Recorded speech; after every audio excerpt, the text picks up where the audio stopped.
Hello എന്ന് നോക്കാൻ പോകുന്നത് ഏഷ്യാനെറ്റ് സ്വന്തമാക്കിയ പുതുചിത്രങ്ങൾ ഏതൊക്കെയെന്നും അതോടുകൂടി ക്രിസ്മസ് ദിനത്തിൽ ഏതൊക്കെ ചിത്രങ്ങളായിരിക്കും സംപ്രേഷണം ചെയ്യുക തുടങ്ങിയ അപ്ഡേഷനാണ്. വീഡിയോയിൽ മുൻപ് വീഡിയോ ലൈക്ക് ചെയ്യുക, ചാനൽ സബ്സ്ക്രൈബ് ചെയ്യുക. നേരെ ഇന്നത്തെ വീഡിയോയിലേക്ക് പോകാം. ഒന്നാമത്തെ ചിത്രമാണ് ചാക്കോച്ചൻ, ജ്യോതിർമയ്, ഫഹദ് എന്നൊക്കെ പ്രധാന കഥാപാത്രങ്ങളായ ചിത്രമായിരുന്നു ബോഗൻവില്ല. ചിത്രം ഒരു ആവറേജ് വിജയമായിരുന്നു. ചിത്രത്തിൻ്റെ സാറ്റലൈറ്റ് അവകാശങ്ങൾ ഏഷ്യാനെറ്റും OTT അവകാശങ്ങൾ ഡിസ്നി പ്ലസ് ഹോട്ട്സ്റ്റാറും സ്വന്തമാക്കിയിട്ടുണ്ട്.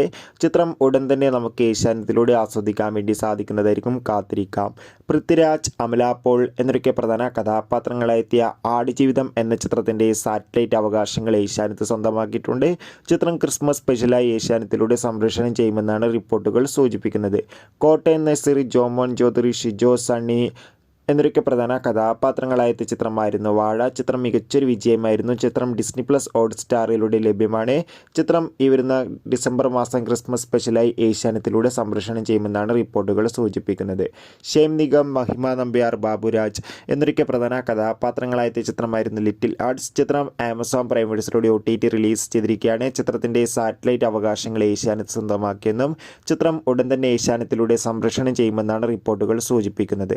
ആട്ടം എന്ന ചിത്രവും കിൽ എന്ന ചിത്രവും അതോടുകൂടിയിട്ട് തന്നെ ലവർ എന്ന തമിഴ് ചിത്രത്തിൻ്റെ മലയാളം ഡബ്ഡ് വെർഷൻ ഇപ്പോൾ ഏഷ്യാനെറ്റ് സ്വന്തമാക്കിയിട്ടുണ്ട്. ഈ 3 ചിത്രങ്ങളിലും ഉടൻ തന്നെ നമുക്ക് ഏഷ്യാനെറ്റിലൂടെ ആസ്വദിക്കാൻ വേണ്ടി സാധിക്കും. എന്തായാലും കാത്തിരിക്കാം കൂടുതൽ അപ്ഡേഷൻ അറിയാൻ വേണ്ടി.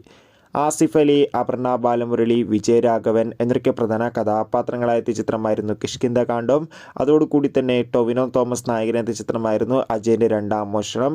ഈ 2 ചിത്രങ്ങളും നമുക്കിപ്പോൾ ഡിസ്നി പ്ലസ് ഹോട്ട്സ്റ്റാറിലൂടെ ലഭ്യമാണ്. ചിത്രത്തിൻ്റെ സാറ്റലൈറ്റ് അവകാശങ്ങൾ ഏഷ്യാനെറ്റ് സ്വന്തമാക്കിയിട്ടുണ്ട്. ചിത്രം ഉടൻ തന്നെ ഏഷ്യാനെറ്റിലൂടെ സംപ്രേഷണം ചെയ്യുന്നുണ്ട്. കാത്തിരിക്കാം.